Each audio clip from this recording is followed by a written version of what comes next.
You're with us here on a fresh new edition of Trading Hour this Thursday morning. The market is down about, 20 points. 11,667 is where we find ourselves at.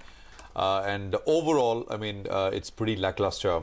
2:1 in favor of declines is what the advanced decline looks like. Overnight, global markets were down, U.S. equities especially. I think the silver lining remains oil prices, which are subdued after that big fall that we saw over the last 48 hours or so. And it's showing up in a couple of oil-sensitive names here, but otherwise, there isn't really very much by way of action. The big name, the big nifty name which is correcting is Yes Bank, of course, and we'll talk about this in some detail. It's down about 12%. Ekta, morning. Hi Prashant, yes absolutely, 5-year low which is actually coming for Yes Bank, so very disappointing in terms of a reaction. But separately we do have other stocks which are under pressure as well. So for example Maruti, Tata Motors, all from the auto space which are seeing some amount of declines.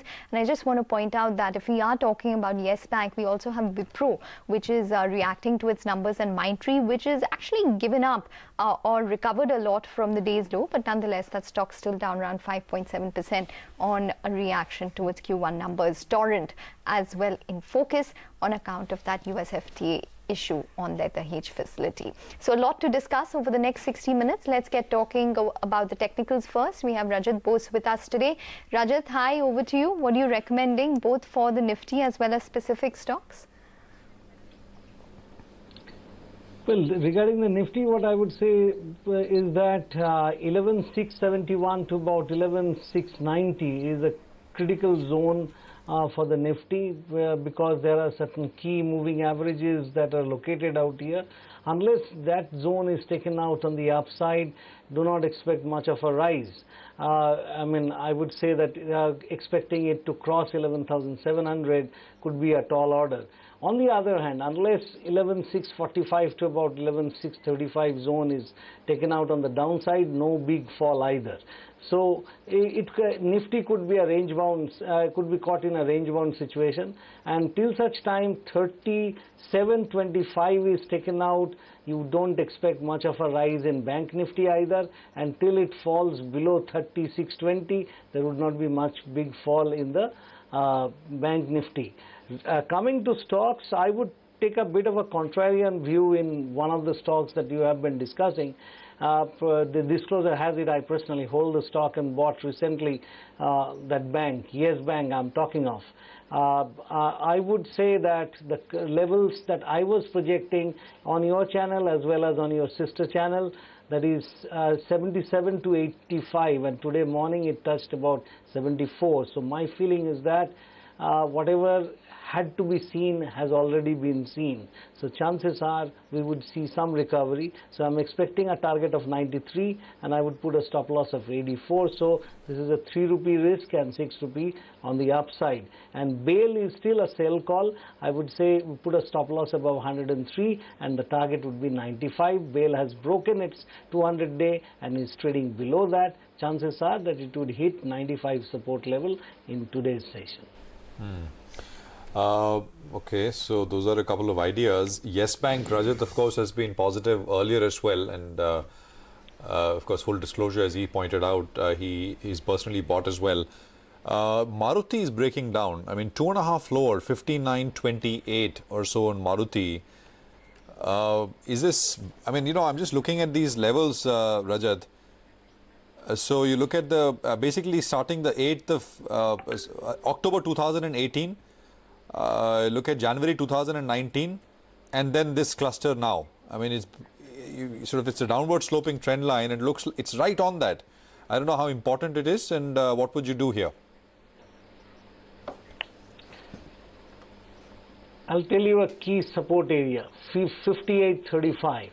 58.35, once that level gets taken out, or rather I suggest that yesterday only I suggested in your stocks that 5800, let's take that as a psychological level. If that gets taken out with serious kind of selling, good selling happens there, then you may see much lower levels. And let me not just give a numerical figure to that much lower level, but it would be quite substantial, at least 10% could be shaved off from those levels in Maruti. There is a possibility that Maruti might go to those levels provided 5800 is taken out decisively. And at this juncture, I wouldn't suggest that you go for any kind of bottom fishing in Maruti. I'm not saying Maruti is a bad stock. Maruti has been quite a good stock, but if you remember, at least on your channel as well as the sister channel, I have been recommending sell in Maruti right from 9600, and I'm still holding it as a sell. And Maruti would turn around only when you find dealers are getting credit and buyers are willing to buy. Currently, through channel checks, I don't see any such thing happening. So Maruti is a sell. Okay, all right. So Maruti is a sell. In fact, a sub 6,000 rupees for Maruti. So it's just been a one-way street for that particular stock. But the other one which has seen a one-way street in the Nifty has to be Yes Bank, which has now slipped to its lowest level that we've seen in 5 years on the back of a weak quarter. Capital optimization phase has led to the lowest ever loan growth, and slippages have come in at a record high, post which brokerages have cut their target. We earlier spoke to Ravneet Gill, and he says concerns about asset quality have been overdone, expects gross NPAs to stabilize at significantly lower levels from here on. BB and below book that was there, which was the sub-investment grade book, I think that went up by 6,000 crores. And it's important to recognize that the 6,000 crores increase came only from two names, from exposures to the financial services sector, and which is now reflecting in the MTM that we've taken for the quarter. The watch list of 10,000 crores remains the same. And even though only 2,500 crores has slipped, we continue to look at the balance 7,500 crores very closely. As far as the BB and below book is concerned, that is the one that has grown from 23,000 crores to 29,000 crores, and we think it has now peaked. We don't see a further expansion in this book. On the contrary, as resolutions happen, and we expect at least a couple of those resolutions to happen this quarter, you will actually see that book contract. The watch list was drawn out of the sub-investment grade book. So these were not two separate pools of assets, and it's important to recognize that. So the genesis of the watch list really is that, what we wanted to do was look at our sub-investment grade book very closely and see where were the potential slippages that could have accrued in the short term. And we wanted to flag those to investors before raising capital rather than doing so post. So it was drawn out of the BB and below book.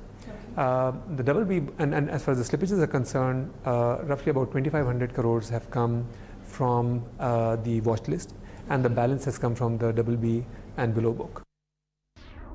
I have enough, the PPOP that I'm generating, even in a quarter of consolidation, and it'll only grow from here, is sufficient over the next 8 quarters for me to be able to provide for any slippages that may occur in the BB and below book. So the capital that we're looking to raise right now is purely growth capital. A basic thumb rule for banking that more capital is better than less.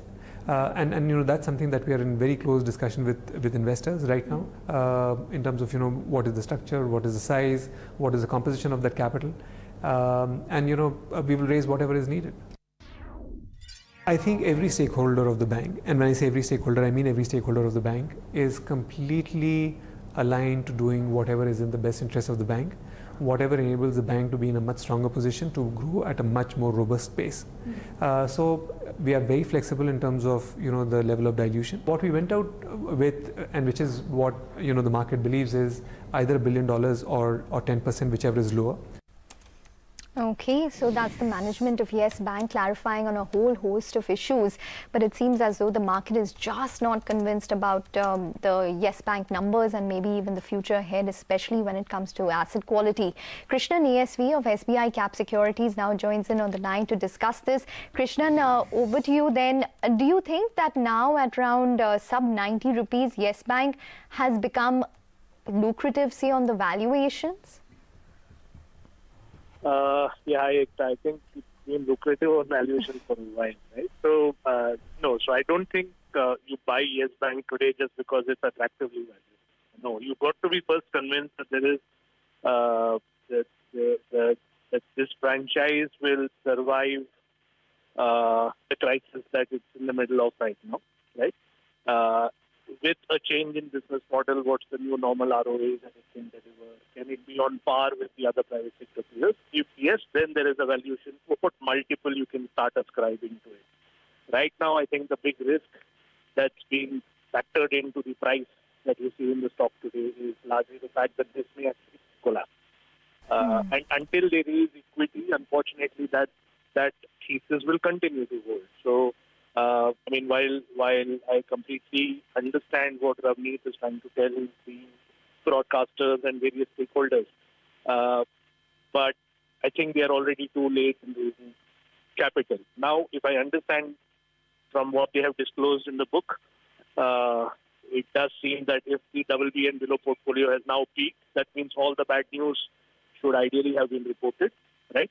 To that extent, now there should be nothing holding them back from raising equity. So if you don't hear from Yes Bank in terms of raising equity, any announcements around equity raise in the next 1 to 3 months, then I wouldn't be surprised if the stock continues to price in a risk of survival. Yeah, I mean, it's chicken and egg. But you're right. I mean, but Ravneet also pointed out that fundraising should happen in the quarter, in the second quarter, and he's kind of maintained earlier that it should happen in the first half of the second quarter. So I mean, any time is good now. But Krishnan, anybody who comes in would obviously get a good look at the book like no one else will, right? I mean, not even sell side would be privy to the kind of sort of disclosure which Yes Bank will have to make to a potential investor, strategic investor. How tough is it, and what would a potential investor look for when putting in money at this stage now? Yeah, that's partly true. So sell side should ideally never be privy to selective disclosures from a bank or any other lender for that matter. So I would imagine that would be the case even now. Obviously, anybody putting in money at this point of time is, there are high stakes involved. So to that extent, will you open up your books? Will you open up in terms of disclosures? Absolutely yes. Otherwise, because this is a buyer's market for. So in the case of lenders who are looking to raise equity and desperately so, especially in Yes Bank's case, because they are so close to the regulatory threshold, there will be questions asked. What will a private equity investor or any investor walking into Yes Bank today want to know? You basically want to know, look, I mean, I think there is a fair amount of sectoral distribution of your loan book that will be of interest to incoming investors. That what's likely in the real estate portfolio, in the NBFC, HFC portfolio, etc. So there are obviously sectors that are facing headwinds. You want more granularity, more disclosures around that. And I would imagine that incoming investors will look for such disclosures to get more comfort. Okay. Krishnan, just before we let you go quickly, what's your expectation in terms of the asset quality, say on an absolute basis in the coming quarters, slippages? So, to be very honest, Ekta, we have been unable to anchor any expectations on Yes Bank right now because the book hasn't stabilized, unfortunately, right? So you last quarter, if I had done this analysis on a 200 billion number for BB and below, now suddenly today in one quarter, that's 295 billion, right? So all we offer investors are scenarios today, right? That's all that we can do. I mean, we are unable to actually put an anchor to this number as to where this could settle because the book hasn't stabilized. Okay. But this was the classic case you had in Axis nearly 2.5-3 years back. So if you can rule out survival risk, then I think there are ways to build estimates, ways to build scenarios. Yeah. Okay. All right, Krishnan, thanks very much for joining in and giving us that bit of a somber view which is actually coming in on Yes Bank. So SBI Cap Securities saying that you need to rule out the survival risk first for a bank such as Yes Bank, and difficult to ascertain what the asset quality would look like in coming quarters as of now. But let's stay with earnings. Wipro has surged despite a weak Q1, and they say that they will go ahead with the buyback. Rima is here with more. Rima. The stock is higher despite weak numbers on the back of the buyback news because the management has clarified that they will proceed with their 10,500 crore buyback. They have written to SEBI. They are awaiting clarification if this 10,500 crore of buyback is inclusive of this 20% tax or the taxes to be paid over and above that amount. Now, if the buyback amount includes the tax, then the amount that the company will be spending on buying back shares comes down accordingly, and therefore the number of shares they will buy back. And therefore the question is, will another shareholder approval be required, because now effectively you're buying back less? So all these questions have been put forth to SEBI and the company is awaiting clarity. But they said either way, even if we have to pay tax over and above the 10,500 crore amount, we have that kind of financial reserve, and therefore we are going to go ahead with it irrespective. That's the reason why the stock is higher. But I just want to put on board that this was a major overhang on the stock, because now I'm comparing it to the pre-budget levels and it's still down close to about 6.5%. A quick run through of the numbers. As we've been saying, it's a weak performance. Revenue is down 1.8% in dollar terms on a quarter-on-quarter basis. Adjusted revenue is down 1.3%. Constant currency revenue has also declined for the company by 0.7%, which means it's come in at the lower end of the company's guided band.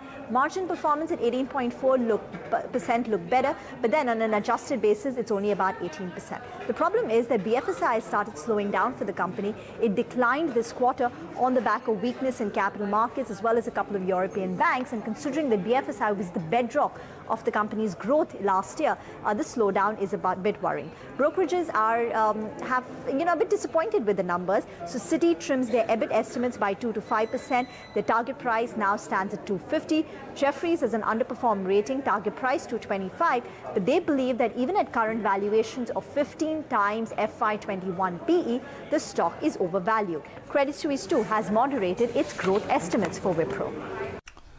Okay, Rima, thank you very much.